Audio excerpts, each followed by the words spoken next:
Hi there. This is part two of Gnosticism and the worship of evil. Gnostics believe that the demiurge is lord of this world, and this world is primarily evil, and matter is evil, and spirit is good. And evil is dominated or controlled and created by the demiurge. But some people have taken it on themselves to either try to join the demiurge and his agents in order to secure for themselves love, luck, and loot, or distinctly an advantage over other people in this world, or to worship him. And there's three different ways of worshipping the demiurge. Witnessing, which is a sort of passive kind of worship, emulation, which is attached to the idea of joining the demiurge and harnessing his power, and placation.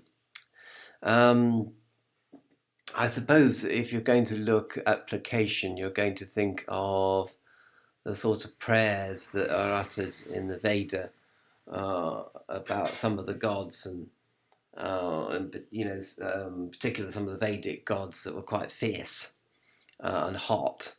The idea that one tried to placate them and hope that they, like with Indra, for example, the hope that Indra didn't strike you down with a thunderbolt. And the idea is you placated these gods and goddesses with sacrifices. But in actual fact, there's no way of placating the demiurge with sacrifice. He would just go on demanding more and more and more sacrifice, greater sacrifices, and in fact feed off you, and feed off the gifts that you give, which are all connected to yourself. So he'll feed off your etheric body, in fact. So there's no way of his greed knows no bounds. And all that will happen is that you will be destroyed by your greed to placate the Lord of this world, who will go on taking and never giving anything back. It's not actually that this actually might imply a certain unconditionality. Like you're not even looking for, well, you are looking for a reward, but you're not getting it. But in fact, it's probably better not to look for reward in the first place, which you certainly wouldn't do from any decent god or goddess. You wouldn't look for reward. But in this case, you certainly don't get any reward, even though you think you will get a reward. So there's a sort of deception climbing into bed with you here. As far as emulation is concerned, some people think that in order to cultivate the powers associated with the demiurge, creative, preserving, and destructive, it's necessary to emulate his power by, in fact, well, I mean, the easiest way, in fact, would be to get pregnant or make somebody pregnant. That would be the creative. To preserve the pregnant party from spiritual influence, and then destroy the fetus and offer that fetus up as the holy sacrament, which was done. And that would be kind of a way of emulating the powers, the three powers of the mighty demiurge, in a hope that this would placate him, please him, and also secure for you advantage in this world. And then the other thing is just a sort of passive witnessing, whereby you simply witness the forces of the demiurge at work in an appreciative way, not exactly accepting way, but certainly in an appreciative way, in a sort of ghoulish fascination for evil. And corruption, and the way that everything becomes corrupt, as if you're not expecting anything else, really, which in a way you're not, because how can you expect anything else? So witnessing is a bit of a strange category. It's not altogether, I wouldn't have said, worship of evil category, really. It could almost be said to be accepting, but on the other hand, you can be done for sins of omission as well as commission. So basically, if you're just going to take a ghoulish fascination for evil, and not attempt to live a moral life yourself, then that's just probably about as bad as doing evil yourself, really.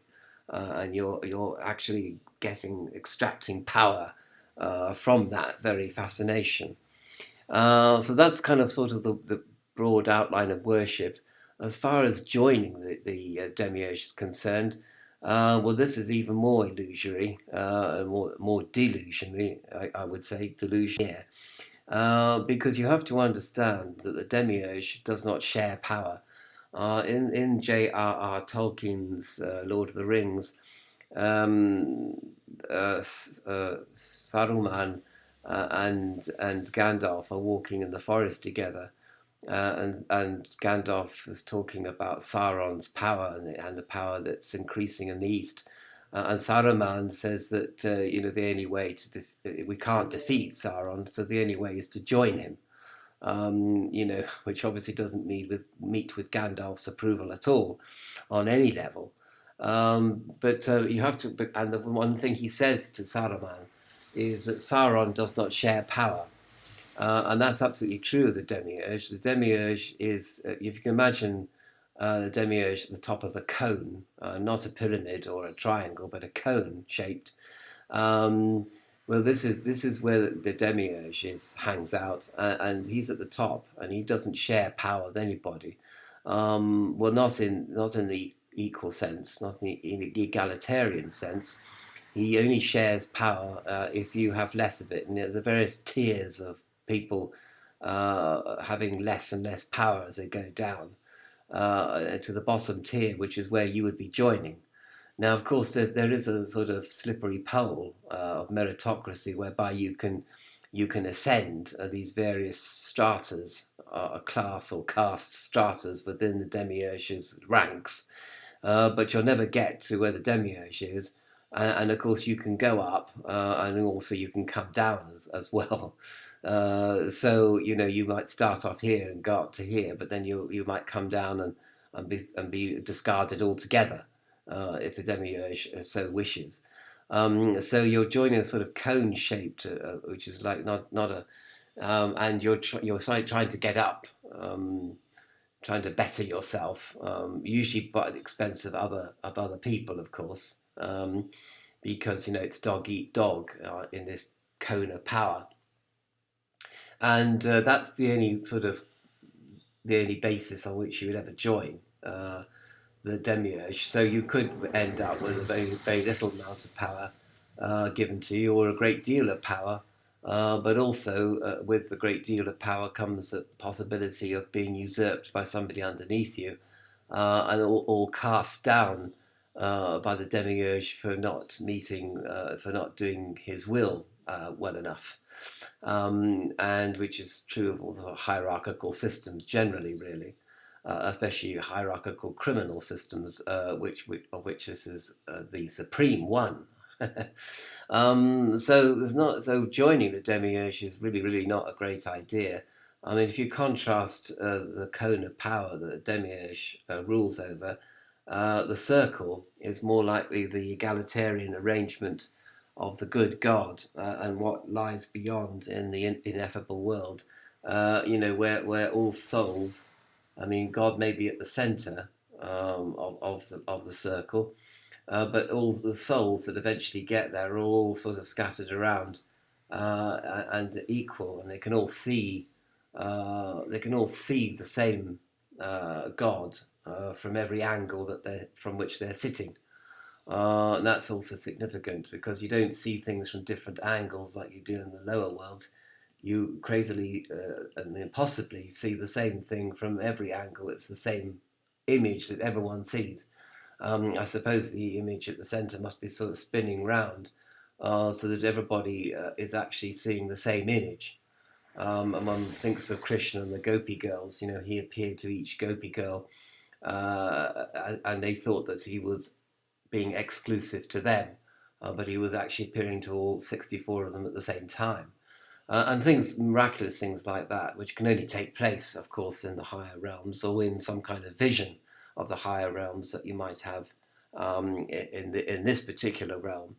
So I hope that, at this particular time of the year when people are thinking about, goblins and things that go bump in the night, that they might be thinking and being attracted to evil, attracted to the demiurge and the demiurge's power in this world, and maybe sort of thinking along the lines of worshipping him, even in a passive sense, or trying to emulate him, or trying to join his agents in ruling the world. It ain't going to work. It's not going to be possible, and it'll all end in tears.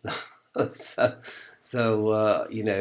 would go for the simple life if I were you, and I would keep out of the golden palace of this world, because within the golden palace of this world, there is much corruption to be found. The basement is full of dirt and nastiness.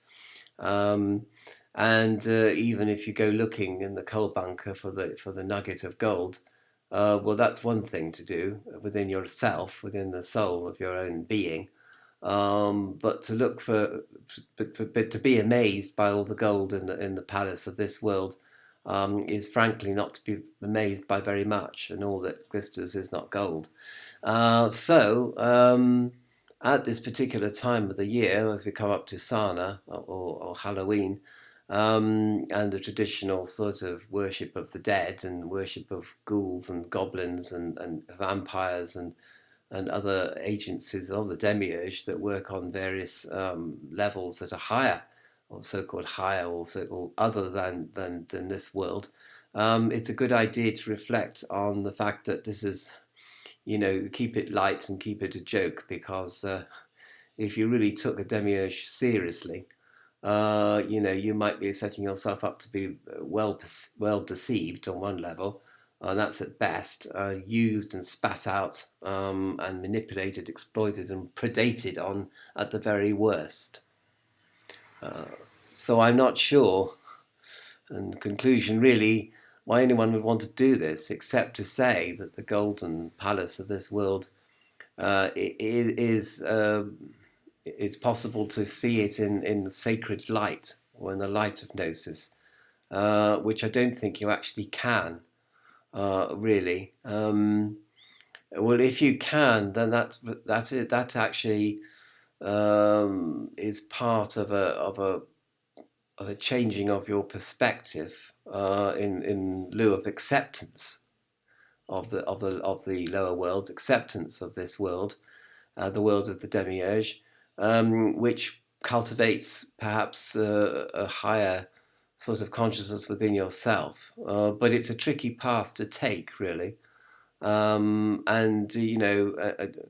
I wouldn't go finding excuses for the behavior of the demiurge, or finding some kind of higher power associated with the demiurge, because I don't think there is one to be found, really. Not in that sense of the word. I don't think there's anything really good about Sauron.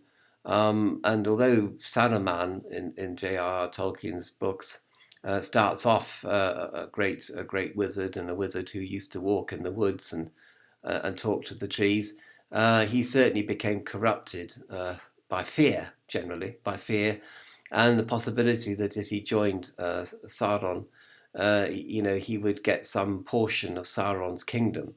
Whereas in fact Sauron was, of course, was all the time plotting to destroy anybody that helped him to get power, because he couldn't stand to have anybody being a rival, and anyone, his lieutenants. Well, he himself, Sauron, was a lieutenant of an even greater evil, which he usurped in order to get to the top of the cone. So I leave that with you. And I would say that the darkness is not actually worth having much to do with. Well, you have to have it. You have to have interaction with the darkness, because we're in the dark worlds. But beyond that, I would not go.